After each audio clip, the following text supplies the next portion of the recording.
আসসালামু আলাইকুম রহমতুল্লাহি ওবরাকাতুহ। আলহামদুলিল্লাহি রব্বিল আলামিন ওয়াসসালাতু ওয়াসসালামু আলা সাইয়্যিদিল আমবিয়া ওয়াল মুরসালিন ওয়া সাহবিহি আজমাইন আম্মা বা'দ। সবাইকে স্বাগত জানিয়ে শুরু করছি ডিবিসি নিউজের শুক্রবারের ইসলামী বিষয়ভিত্তিক বিশেষ ইসলামী অনুষ্ঠান মোল্লা সুপার সল্ট নিবেদিত ইসলাম ও জীবন সওয়াল জবাব। আপনাদের জন্য আলো ছড়ানো এই আয়োজন নিয়ে আছি আমি মাওলানা গোলাম কিবরিয়া আল মুসলিম। আজকে আমাদের অনুষ্ঠানে সম্মানিত অতিথি হিসাবে উপস্থিত হয়েছেন তামিরুল মিল্লাত কামিল মাদ্রাসার সম্মানিত প্রিন্সিপাল ডক্টর মুফতি মোহাম্মদ আবু ইউসুফ খান। এই অনুষ্ঠানে থাকছে আপনাদের জন্য অত্যন্ত গুরুত্বপূর্ণ কিছু প্রশ্ন, যা আমাদের সম্মানিত অতিথি মহোদয় আপনাদের জানিয়ে দিবেন উত্তরগুলো। আজকের বিষয় নির্ধারিত করা হয়েছে এতিমের অধিকার ও হক নষ্ট করার ভয়াবহতা। আর এই ব্যাপারে আমরা গুরুত্বপূর্ণ প্রশ্ন জানব। প্রথম প্রশ্ন হচ্ছে, মোহতারাম, এতিম বলতে মূলত আমরা কাদেরকে বুঝি? আলহামদুলিল্লাহ, অত্যন্ত চমৎকার বিষয়। আজকে আমাদের সমাজের আমাদের একটা গোষ্ঠী এতিম আছে। এতিম বলতে আমরা আসলে আমাদের দেশে যেটা বোঝানো হয় সেটা হচ্ছে, পিতা যদি মৃত্যুবরণ করে তাহলে এতিম বলা হয়। মূলত পিতা মারা গেলেও এতিম, মা মারা গেলেও এতিম, উভয়জন মারা গেলেও কিন্তু শরীয়তের দৃষ্টিতে এতিম বলা হয়। আর এতিম আমাদের দৈনন্দিন জীবনের একটা পার্ট। যারা এতিম হিসাবে আছে তাদের দেখাশোনা, তাদের প্রয়োজন মেটানো, দুনিয়ার দৃষ্টিকোণ থেকে তাদেরকে সামাজিকভাবে প্রতিষ্ঠিত করা, শিক্ষার মাধ্যমে হোক বা আরও যে সমস্ত কর্মমুখী করে তাদের প্রতিষ্ঠান করা, এটা আসলে প্রথমত দায়িত্ব হচ্ছে এতিমদের, ওলি এতিম যারা, অভিভাবক যারা রয়েছে তারা। তারপরে পর্যায়ক্রমে সরকারের বিভিন্ন দায়িত্বশীলদেরও উচিত দায়িত্ব, সরকারের দায়িত্ব এতিমদেরকে প্রতিষ্ঠিত করার জন্য শিক্ষা ব্যবস্থা এবং তাদেরকে কর্মমুখী করে তোলার জন্য প্রয়োজনীয় ব্যবস্থা গ্রহণ করা এতিমদের দায়িত্ব। মোহতারাম, আসলে অনেক ক্ষেত্রে আমরা দেখি যে সন্তান যখন ছোট থাকে তখন মা মারা যাওয়ার পরে প্রয়োজনের আলোকে ওই পরিবারের কর্তা যিনি থাকেন বা বাবা যিনি থাকেন তাকে দ্বিতীয় বিবাহ করতে হয় অনেক ক্ষেত্রে। তো দ্বিতীয় বিবাহ করার পরে প্রথম পক্ষের যে সন্তান, যে এতিম হয়ে গেল, সদ্য এতিম হওয়া, এই সন্তানের প্রতি যদি তার পরবর্তী মা এবং তার বাবা তারা যদি অধিকারের ক্ষেত্রে একটু কম বেশি করে ফেলে, তাহলে তাদের কোনো অসুবিধা আছে কিনা ইসলামের দৃষ্টিতে? আসলে এতিমদের হক আদায় করা খুবই গুরুত্বপূর্ণ। কোরআন শরীফ একাধিক আয়াতে এটা আছে। আর এখানে আসলে যারা আখিরাতকে অস্বীকার করে তাদের প্রথম লক্ষণ হচ্ছে যারা এতিমদেরকে কেউ অবহেলা করে, এতিমদের গুরুত্ব না দেয়। আমাদের দেশে এরকম স্ত্রী মারা যাওয়ার পরে সন্তানরা আসলে মা মারার এতিম, মার পক্ষ থেকে সে এতিম হয়ে যায়, তখন কিন্তু পিতার দায়িত্ব ডাবল হয়ে দাঁড়ায়। তার মার যত্ন সেবা তাকে দিতে হবে, পিতার যত্ন সেবা তো তার কাছে আছেই। এই ক্ষেত্রে তাকে সেবা দেওয়া বা তাদের যত্ন করা বাদ দিয়ে তাকে যদি কষ্ট দেওয়া হয় তো কঠিন শাস্তির হবে। এবং সে দুইটা অধিকার তার পিতার কাছে তখন সে পায়, একটা হলো মা হিসাবে, আর একটা পিতা হিসাবে একটা মার অধিকারটাও তার পিতার আদায় করতে হয়। এর যথেষ্ট অবহেলা হয় আমাদের দেশে। পরবর্তী বিয়ের ক্ষেত্রে দেখা যায় পরে যে স্ত্রী আসেন উনি তার সাথে আচরণ খারাপ করে, একটা পর্যায়ে তার কথার কারণে তার বাপও তার প্রতি অসন্তুষ্ট হয়ে যায় এবং তার সাথে রুক্ষ আচরণ করে। এটা কোনো সময় করা ঠিক না। এখানে পিতাকে অথবা মা যদি তাকে, মাকে তাকে অবশ্যই খেয়াল রাখতে হবে যে এই এতিমদের লালন পালন দ্বারাতেই তার দুনিয়ারও কল্যাণ আছে, পরকালেরও কল্যাণ আছে। এতিমদেরকে যারা আসলে লালন পালন করে আল্লাহ তাআলা তাদেরকে বরকত দান করেন। আর হাদিসে আসছে, আনা ওয়া কাফিরুল ইতিমি কাহাতাইনি ফিল জান্নাহ। আল্লাহ রাসূল বলছে যারা এতিমের লালন পালন করবে আমি এবং তার অবস্থান জান্নাতে এত কাছাকাছি হবে। এটা হলো ভি চিহ্ন। আমাদের দেশে বিভিন্ন খেলায় বিজয়ের সময় ভি, মূলত এটাকে যদি ভিউ ধরা হয় তাহলে যদি ওই লোক জান্নাতে যাওয়াটাই আখিরাতের মানে চরম বা পরম পাওনা এবং সব মানে তার জন্য এটা সবচেয়ে গুরুত্বপূর্ণ একটা পাওনা হলো। সেই পাওনাটা, হ্যাঁ, এই পাওনাটা হচ্ছে মূলত এতিম লালন পালনের মাধ্যমে। আর আল্লাহ রসুল নিজেও এতিম ছিলেন। এই জন্য এতিমদের সাথে যারা আচরণ ভালো করবে, সুন্দর আচরণ করবে, এতিমদেরকে প্রতিষ্ঠিত করার চেষ্টা করবে, সে মূলত আল্লাহ রসুলের আদর্শকে বাস্তবায়ন করার জন্য সে চেষ্টা করছে।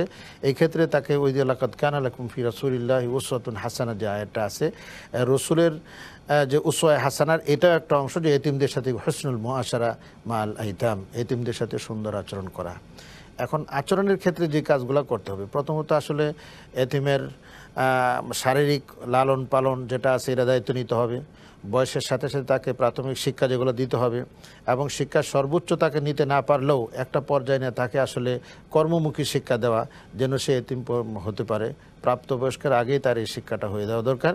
পরবর্তী সময় সে প্রাপ্তবয়স্ক হলে হয়তো সে একটা কর্ম করে সে চলতে পারবে। কিন্তু আমাদের দেশে আরেকটা ভুল ধারণা আছে যে প্রাপ্তবয়স্ক হওয়ার পরেও সে এতিম হিসাবে থাকে। আসলে প্রাপ্তবয়স্কের আগ পর্যন্তই সে এতিম তাকে বলা হয়, পরবর্তী সময় সে একজন সাধারণ মানুষের মতো হয়ে যায়। তবে প্রাপ্তবয়স্কের আগেই তাকে এমন একটা শিক্ষা দেওয়া দরকার যে শিক্ষা দিয়ে পরবর্তী জীবনটা যেন সে চলতে পারে, সেটা চাকরির ক্ষেত্রে হোক অথবা তার হাতের কোনো কাজ শেখার মাধ্যমে হোক অথবা অন্যভাবে যেভাবে হোক সেটাই করতে হবে।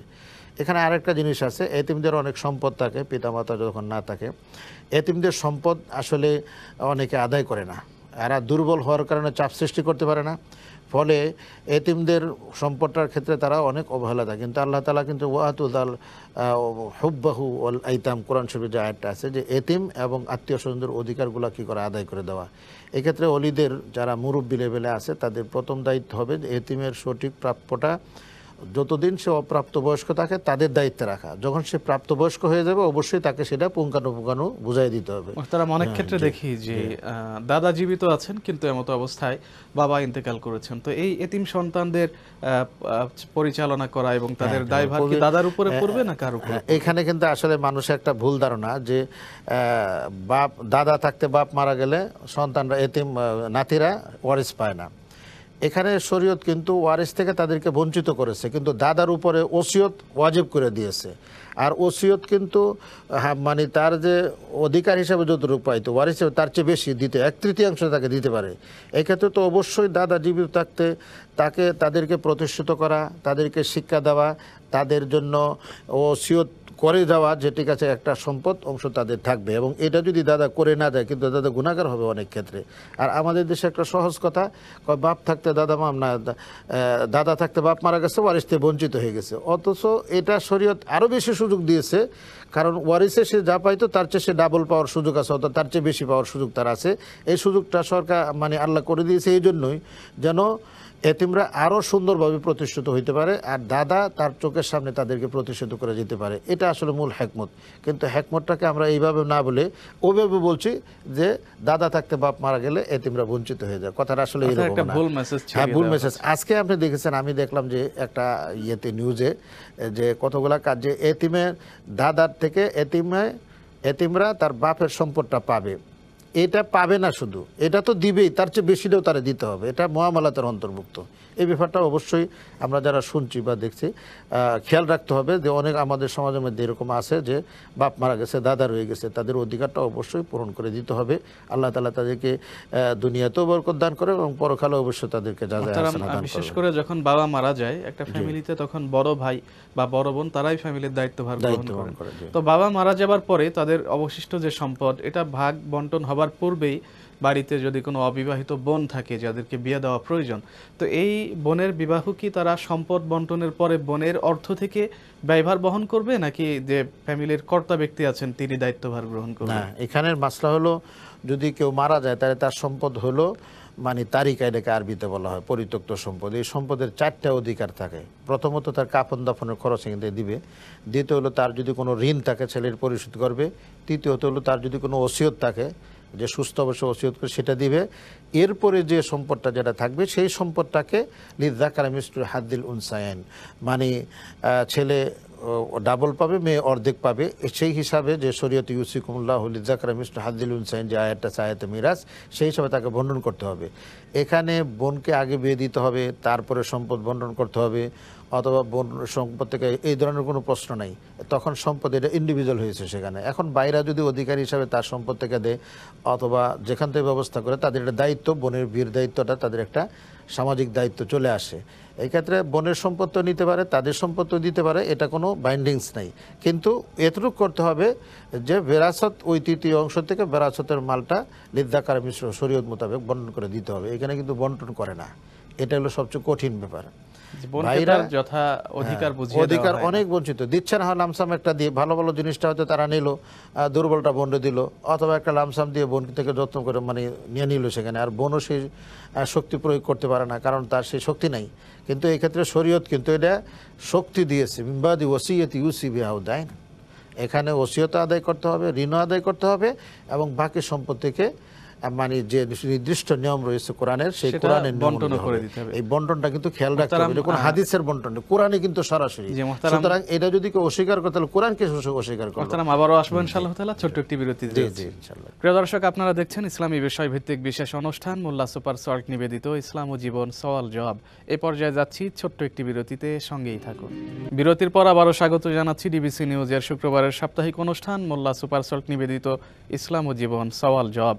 আজকে আমাদের অনুষ্ঠানে সম্মানিত অতিথি হিসাবে আছেন তামিরুল মিল্লাত কামিল মাদ্রাসার সম্মানিত প্রিন্সিপাল ডক্টর মুফতি মোহাম্মদ আবু ইউসুফ খান। আজকের আলোচনার বিষয় হচ্ছে এতিমের অধিকার ও হক নষ্ট করার ভয়াবহতা। চলুন এ ব্যাপারে আরও বিস্তারিত জানবো ইনশাআল্লাহ তাআলা। মোহতারাম, বিশেষ করে বাবা যখন পরিবারে ইন্তেকাল করেন, তার ইন্তেকালের পরে তার সন্তানদের মধ্য থেকে যাদের বোন রয়েছে বা মেয়ে কন্যা সন্তান যারা, তাদের অধিকারগুলো বুঝিয়ে দিতে গড়িমসি করা হয়, বা বাড়ির জমিটা মূল্য বেশি হবার কারণে সেখান থেকে না দিয়ে মাঠের জমি বা ডোবা নালা দূরের জমি বুঝিয়ে দেওয়া হয়। তো এক্ষেত্রে জমির সম্পদ হিসাব করে দিলেই হবে নাকি মূল্যমান হিসাব করে তাকে বুঝিয়ে দিতে হবে? আসল কথাটা হচ্ছে যে শরীয়ত ভাই ডাবল পাবে, বোন অর্ধেক পাবে, এই নীতিটাকে নিতে হবে। এই নীতিটাকে যদি সমস্ত সম্পদ 100% সম্পত্তি আছে, তাহলে 100% সবার ভ্যালুয়েশন যদি একরকম হয়, তাহলে তো সম্পদ ভাগ করে মানে জমি ভাগ করে দিলেই হলো। কিন্তু যদি এমন হয় যে কিছু সম্পদ অনেক দামি, কিছু হয়তো দাম কম, এই ক্ষেত্রে ভ্যালুয়েশন করতে হবে। গড় ভ্যালুয়েশন করে যাওয়াটা হলো সেই মূলটার কি করতে হবে, এত টাকা আসছে, এই এত টাকা যদি বাইরে দেওয়া বন্ধুদেরকে দিয়ে তাহলে হয়ে গেল। আর যদি তারা সম্পদ দিতে চায়, জমি নিতে চায়, নিয়ে নিবে। কিন্তু মূল নীতি হলো ওইটা যে এখানে সমানভাবে ভাই ডাবল নিবে, বোন কি নিবে সেখানে 30 টাকা, 33 টাকা 10 টাকা নিবে মানে বোন, আর 20 টাকা নিবে তার ভাই। তো এইখানে কিন্তু কমতি করা যাবে না, এটা তার টাকার মাধ্যমে দেখ অথবা জমিনের মাধ্যমে দেখ এটা।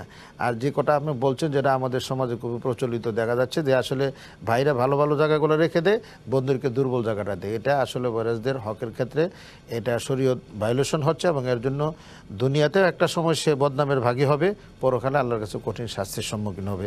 এর থেকে বেঁচে থাকার জন্য চেষ্টা করব। অনেক এলাকায় দেখা যায় যে যেখানে বাবা মারা যাবার পরে চাচারাই কিন্তু কর্তৃত্ব করেন, ভাতিজা ভাতিজি যারা আছে তাদের দেখভাল করেন। তো এক পর্যায়ে গিয়ে দেখা যায় যে চাচারা ক্ষমতা বলে তাদের যে সম্পদ রয়েছে এখানে হস্তক্ষেপ করেন এবং তাদের অধিকার বুঝিয়ে দেন না। এই ব্যাপারে আমাদের করণীয় কি? ওটা অবশ্যই এখানে শরীয়তের এই বিধানটাকে আমি শুরুতেও বলছিলাম যে শরীয়তের এই বিধানটা কোরআনে আছে, এটা কোনো কিয়াস করা নয় অথবা কোনো এটা ইজমাও নয়, বরং এটা হচ্ছে কোরআনের সরাসরি লিযযাকারি মিসলু হাযযিল উনসায়াইন। এই ক্ষেত্রে আসলে শরীয়ত যতটুকু বলেছে তার চেয়ে বাইরে যাওয়ার কোনো সুযোগ নেই। যেরকম নমাজ, জোহরের নামাজ আমরা 4 রাকাত পড়ি, এটাকে 6 রাকাত কেউ যদি ফরজ মনে করে তো হওয়ার কোনো সুযোগ নেই, অথবা 3 রাকাত যদি ফরজ সুযোগ নেই। ঠিক এই হুকুমটা যেরকম ফরজ, ঠিক ওয়ারাসাতের ওয়ারিসদেরকে বন্টন করে দেওয়াটা সেটাও কিন্তু ফরজ। এই ক্ষেত্রে বড় ভাই সেই দায়িত্ব পালন করতে পারে, অথবা তার চাচারা যারা আছে, মুরব্বীরা যারা আছে, তাদের একটা অধিকার হয়ে দেয় এই বন্টনটাকে ঠিকমতো করে। কেউ যদি না করে তাহলে তো তার জন্য ওই যে মিসকিনদেরকে আমরা খাদ্য দিই নাই, এতিমদেরকে লালন পালন করি নাই, আমরা ঠিকমতো নামাজ পড়ি নাই, এই জন্য তারা জাহান্নামে গেছে। তো আসলে দেখা যায় ওয়ারাসাতদের যদি উত্তরাধিকারী সঠিকভাবে বন্টন না করা হয় তাহলে এই কারণে তার জাহান্নামে যেতে হবে। কোরআনের মেসেজ আমরা আল্লাহর কাছে মাপ চাই, আল্লাহ তাআলা যেন আমরা এই কাজগুলো সুন্দরভাবে করতে পারি। এবং জাহান্নামী যারা হবেন সেদিন, বিশেষ করে সম্পদগত কারণে এই অতিরিক্ত সম্পদ আত্মসাৎ করা, হক নষ্ট করা, এই হক নষ্ট করবার কারণে জাহান্নামে কি ধরনের শাস্তি তাকে দেওয়া হবে? প্রথমত যদি কেউ কারো সম্পদ অন্যায়ভাবে নেয় তাহলে কোরআন শরীফে সাইয়াতাওয়াকুনা বিমা বাখিলু বিহি ইয়াউমাল কিয়ামা, এই সম্পদকে আল্লাহ তাআলা চেইন আকার করে গলার মধ্যে গিয়ে লটকাই দিবে। ওমান আখাদা শিবরান, হাদিসে আছে কেউ যদি 1 বিঘত পরিমাণ সম্পদ কাউকে নেয়, খুসিফা বিহি ইয়াউমাল কিয়ামা, কিয়ামতের দিন তাদেরকে এই সম্পদের মধ্যে ডাবাই দেওয়া হবে সেখানে। এবং কঠিন কঠিন শাস্তির কথা আছে। কেউ যদি সম্পদ সঠিকভাবে সে অর্জন করলো না, কিন্তু দেখা গেছে এই সম্পদ কাল কিয়ামতের দিন সে মিন আইনা ইকতাসাবা ফিমা আনফাকাহু, কোন পথে সে অর্জন করেছে, কোন পথে সে ব্যয় করেছে, এইগুলোর উত্তর দেওয়া ছাড়া এক কদমই হাসরের ময়দানে অগ্রসর হওয়ার কোনো সুযোগ নেই। এই জন্য অর্জনের ক্ষেত্রটা, ব্যয়ের ক্ষেত্রটা শরীয়ত নির্ধারিত করে দিয়ে, সম্পদ আয়ের খাতগুলা কী কী, ব্যয়ের খাতগুলো এগুলো পরিষ্কার পরিচ্ছন্ন আছে। আমরা সম্পদ অর্জন করি ঠিকই, হালাল হারাম, কিন্তু ব্যয় করি ঠিকই, কিন্তু এই ক্ষেত্রে আসলে অর্জনের কী কী খাত বৈধ খাত আছে, ব্যয়ের কী কী বৈধ খাত আছে, এটাকে কেউ চিন্তা করে না। ফলে এই যে দেখেন এখন দেশের মধ্যে সাধারণ একজন চাকরিজীবী দেখা গেছে সে তার বেতন যা জাস্ট ফ্যামিলি চলাই কঠিন, কিন্তু দেখা গেছে কোটি কোটি টাকা সে আত্মসাৎ করে নিয়ে গেছে সেখানে। তো এইগুলো আসলে দুনিয়ার শাস্তিও সে তার কপালে আসতেছে এবং পরকালের শাস্তি তার জন্য অপেক্ষা করছে। এই জন্য আমরা চেষ্টা করব, সম্পদশালীদেরকেও বলবো, যারা উপার্জনশীল তাদেরকেও বলবো যে আসলে উপার্জনের ক্ষেত্রে আমরা শরীয়তের যে সমস্ত নির্দেশনা রয়েছে সেটাকে অবশ্যই আমরা পালন করবো। যেমন আহাল্লাহুল বাইয়া ওয়া হাররামার রিবা, আল্লাহ তাআলা ব্যবসাকে হালাল করেছেন। ব্যবসার ক্ষেত্রে আল্লাহ বলেছেন ওয়াইলুল লিল মুতাফফিফিন, যারা তাতফিফ করে তাদের জন্য জাহান্নাম, ধ্বংস।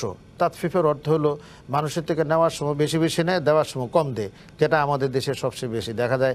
এই যে এখন বিভিন্ন জিনিস মাপার ক্ষেত্রে দেখবেন যে আসলে ওই যে এখন যে ডিজিটাল মেশিন আছে, ডিজিটাল মেশিনের একদিকে রাখলে একরকম ওজন হয়, আরেক দিকটা আরেক রকম ওজন হয়, অথবা ওইখানে কোনো সুইচ মুইচ দিয়ে রেখেছে, কম জিনিসে বেশি ওজন দেখায় অথবা বেশি জিনিসে কম ওজন দেখায়। এই যে মধ্যস্থাটা, এর জন্য মুতাফফিফিন, এদের জন্য কঠিন শাস্তির সম্মুখীন রয়েছে। আমরা যারা ব্যবসা করছেন তাদেরকে বলবো যে ব্যবসার ক্ষেত্রে সত্যতা অবশ্যই অর্জন করা দরকার। দ্বিতীয় হলো আমানতদারি থাকা দরকার আছে। আপনি দেখেন যে খাদ্যে ভেজাল, এই ওষুধে ভেজাল, বিভিন্ন জায়গায় ভেজালে ভরপুর। এই ভেজালগুলো যদি আজকে কোনো পশু পাখি দিত, কোনো রয়্যাল বেঙ্গল টাইগার দিত, কোনো প্রাণী দিত, কথা ছিল না। দিচ্ছে কারা? এই আল্লাহর সৃষ্টির শ্রেষ্ঠ জাতি মানুষ, তারাই ভেজাল দিতেছে, তারাই কম দিতেছে, তারাই বেশি দিতেছে।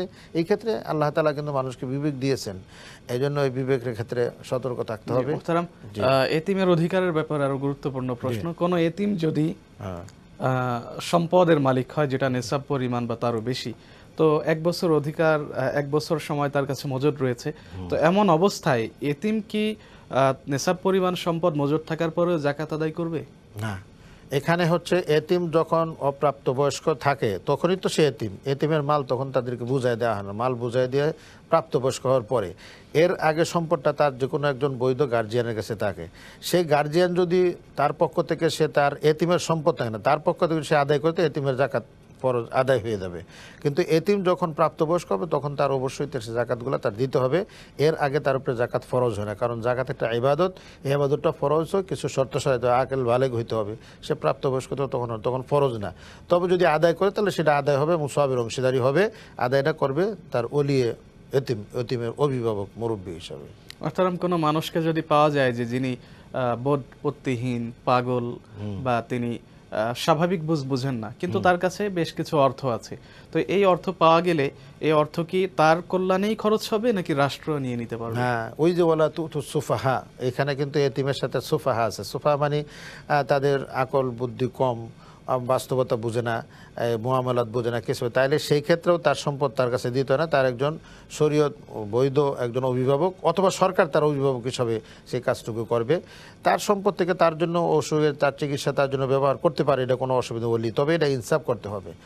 ইনসাফ না করে যদি এখানে খরচ যাই করলো, হিসাব দেখালো বেশি, অথবা সেখানে তার খরচ হওয়া দরকার চলে যেত না করে সে কার্পণ্যতা করেছে, তাহলে এই দায়িত্বের অবহেলা করে ওই ব্যক্তির শাস্তি হবে। কিন্তু তার সম্পদ থেকে তার পিছনে খরচ করাটা কোনো অসুবিধা নেই।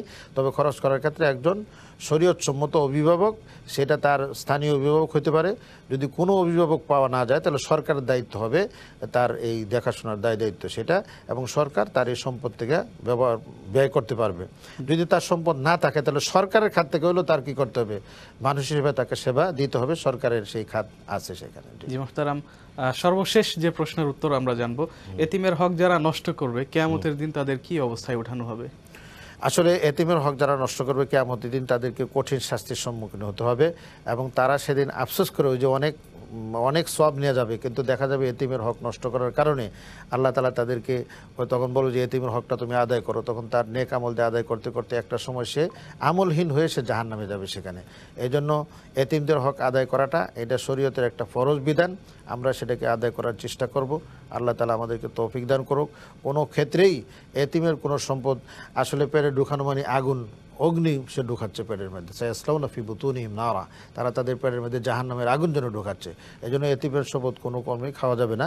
তবে এতিমদের লালন পালনের দায়িত্বে যারা নিয়োজিত থাকে তারা এতিমের যে খাত আছে সেই খাত থেকে তারা বেতন নেওয়া বা এতিমদেরকে লালন পালন করার জন্য যা দরকার সেটা তারা সেটা নিতে পারবে। এটা কিন্তু তার মানে বেতন হিসাবে, পারিশ্রমিক হিসাবে নিতে পারবে, কিন্তু এমনি নেওয়ার অধিকার তার নাই। মুহতারাম চমৎকার বলেছেন। দীর্ঘক্ষণ আমাদের সাথে থাকার জন্য আপনাকে আন্তরিক মোবারকবাদ। আপনাকে মোবারকবাদ। প্রিয় দর্শক, এই ছিল আমাদের আজকের আয়োজন। আপনারা দেখছেন মোল্লা সুপার সল্ট নিবেদিত ইসলাম ও জীবন সওয়াল জবাব। এ পর্ব থেকে বিদায় নিচ্ছি, পরবর্তী পর্ব দেখার আমন্ত্রণ জানাচ্ছি। আসসালামু আলাইকুম ওয়া রাহমাতুল্লাহি ওয়া বারাকাতুহু।